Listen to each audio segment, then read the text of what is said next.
Hello students, आज हम chapter number 3 करेंगे एटम्स एंड मॉलिक्यूल्स। तो जब मैटर की स्टडी हो रही थी तो अलग अलग साइंटिस्ट ने अपने अपने व्यूज़ दिए मैटर के बारे में। तो महर्षि कन्नड़ जो थे उन्होंने मैटर को पदार्थ का नाम दिया और उन्होंने कहा कि जब हम पदार्थ को स्मॉलर एंड स्मॉलर पार्टिकल्स में जब हम इनको तोड़ेंगे तो जब एक ऐसी स्टेज आएगी उसके आगे वो छोटे पीसेस में नहीं टूटता। और उन्होंने जो उस पीस का जो नाम था उन पार्टिकल्स को परमाणु का नाम दिया। जो कत्यामा थे उन्होंने ये इन पार्टिकल्स को कहा कि ये कभी भी अकेले एग्जिस्ट नहीं करते, ये हमेशा ही कंबाइंड फॉर्म में एग्जिस्ट करते हैं। और जो डेमोक्रिटस एंड ल्यूसिपस था उन्होंने कहा कि अगर हम मैटर को डिवाइड करें तो एक स्टेज ऐसी आती है कि आगे पार्टिकल्स डिवाइड नहीं होते, और डेमोक्रिटस ने इस इनडिविजिबल पार्टिकल्स को एटम्स का नाम दिया। Antoine L Lavoisier and Joseph L Proust ने जो है लॉज ऑफ केमिकल कॉम्बिनेशन दिए, law of conservation of mass and law of constant proportions. दो लॉ दिए उसने। पहला लॉ है law of conservation of mass, कि इसके अकॉर्डिंग क्या है कि जो मास है ना ही वो क्रिएट होता है ना ही उसको डिस्ट्रॉय कर सकते हैं। केमिकल रिएक्शन में जितना रिएक्टेंट का मास होएगा उतना ही प्रोडक्ट का मास होगा। एग्जाम्पल में जैसे कैल्शियम कार्बोनेट है, तो जब ये आप इसको हीट करते हो तो हीट करने पे ये calcium oxide and carbon dioxide में ब्रेक हो जाता है। तो अगर हम इसका मास देखें तो रिएक्टेंट का मास और ये प्रोडक्ट्स का मास जो है ये हमेशा ही बराबर होता है। तो इसको हम देखो कैलकुलेट कैसे करेंगे कि जैसे कैल्शियम है, कैल्शियम का एटॉमिक मास कितना होता है 40, ठीक है। तो इनको पूरा प्लस करके देखो, प्लस कार्बन का एटॉमिक मास 12 होता है, ठीक है, एंड ऑक्सीजन का एटॉमिक मास 16 होता है। और एटम कितने हैं 3 हैं, तो इसको क्या करेंगे 3 इंटू 16 कर देंगे, ठीक है। तो इनको आप प्लस करोगे तो 40 प्लस 12 प्लस 48, तो इधर आ गया 100 ग्राम्स, ठीक है।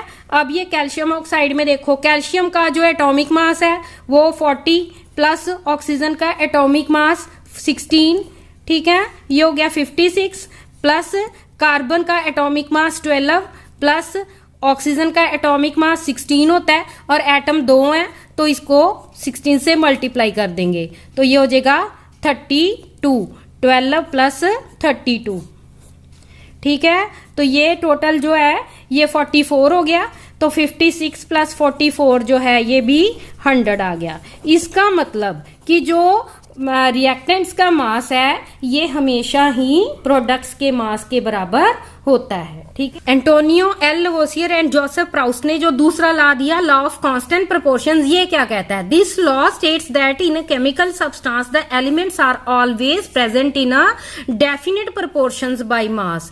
कि जब भी कोई केमिकल सब्सटेंस बनेगा ना उसमें जो एलिमेंट्स होंगे उनकी जो मास की रेशो है वो डेफिनेट होगी।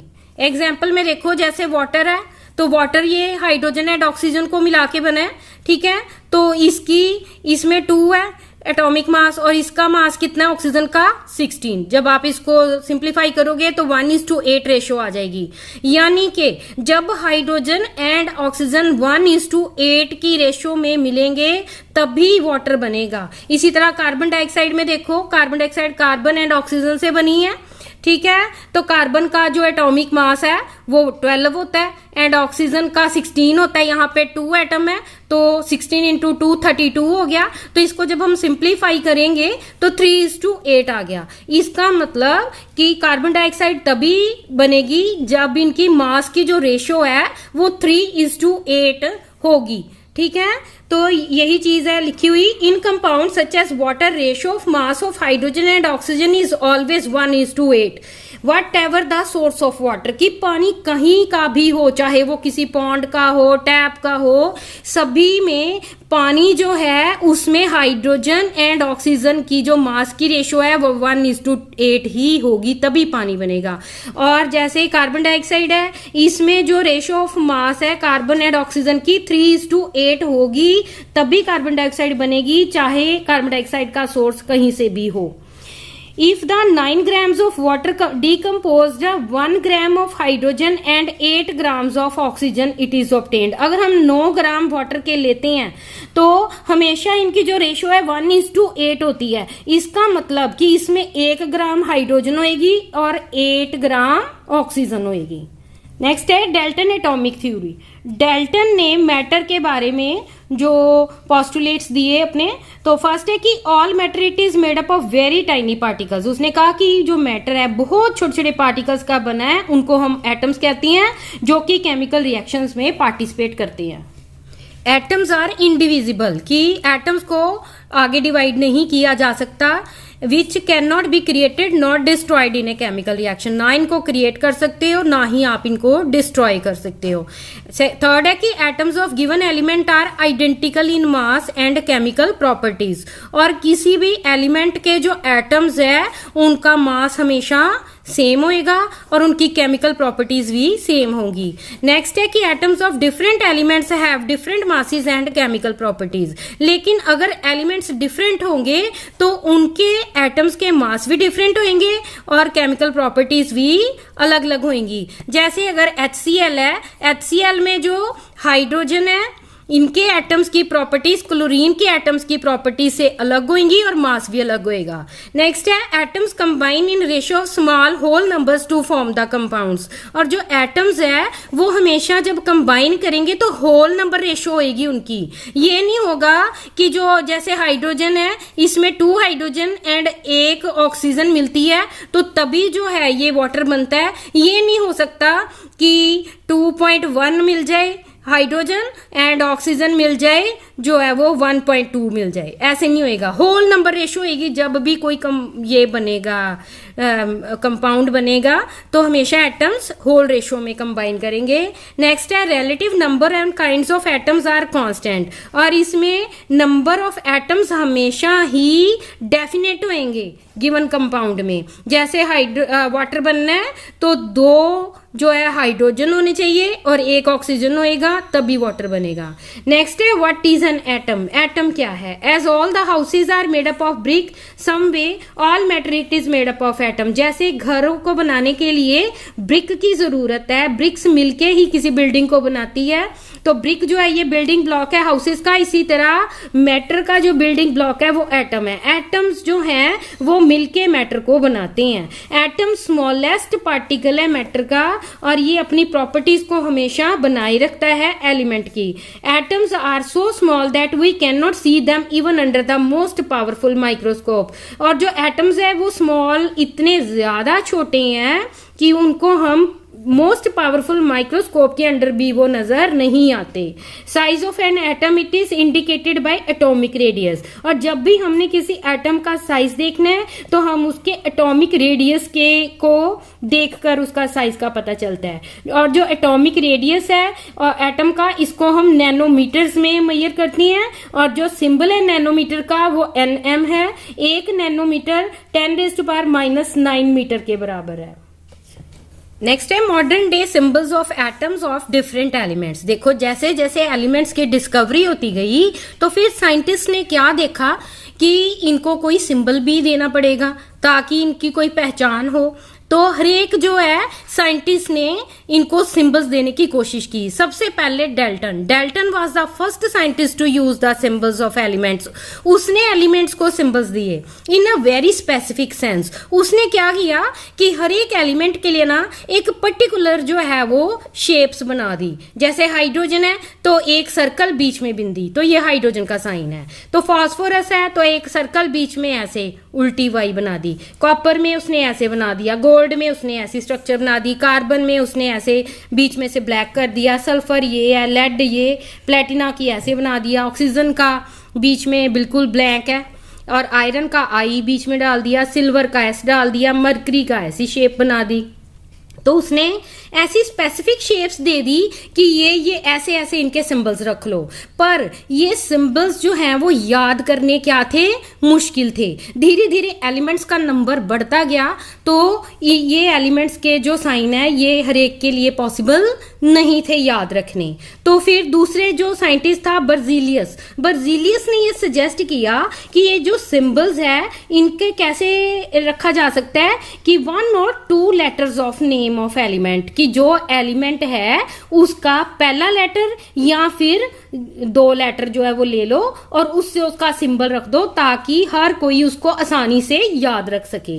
In the beginning the names of elements were derived from name of place. फिर जैसे जैसे एलिमेंट्स डिस्कवर होते गए तो उन्होंने क्या किया कि जो एलिमेंट्स के नाम थे उनके जहां से वो मिलते थे ना उनके नाम की जगह पर भी एलिमेंट्स का नाम रखा। Example, name copper was taken from Cyprus. जो सिप्रस जो है, कॉपर जो है सिप्रस जगह से मिली थी, इसलिए उन्होंने उनका नाम जो है वो सी जो है कॉपर से ऐसे रख दिया।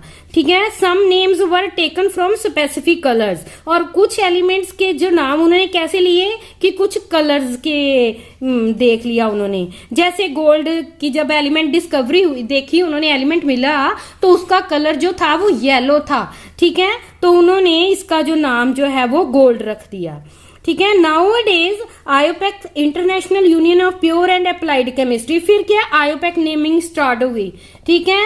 एक केमिस्ट्री की एक यूनियन जो थी उन्होंने ये डिसाइड किया कि इन एलिमेंट्स को एक प्रॉपर सिस्टम से जो है नेमिंग करनी चाहिए जो कि इंटरनेशनल हो, पूरे सारे नेशंस में ही यूज की जा सके।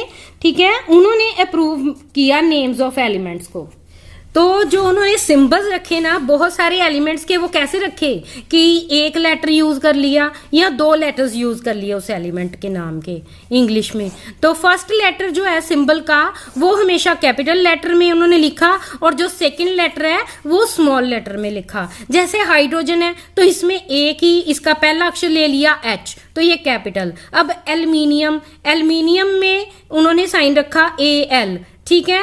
तो इसमें ए जो है कैपिटल लेटर, फर्स्ट उन्होंने कैपिटल लेटर लिया और जो सेकंड जो है उन्होंने हमेशा छोटा लेटर लिया। तो जब भी एल्यूमिनियम को लिखा जाता है ए कैपिटल डाला जाता है और एल स्मॉल डाला जाता है, एंड नॉट AL। अगर आप ऐसे लिख देते हो साइन तो ये जो है वो गलत है। नेक्स्ट है कोबाल्ट में C कैपिटल O जो है वो स्मॉल और इसको भी C capital and O capital आप नहीं लिख सकते। नेक्स्ट है symbols of some elements are formed from first letter of name and a letter appearing letter in the name.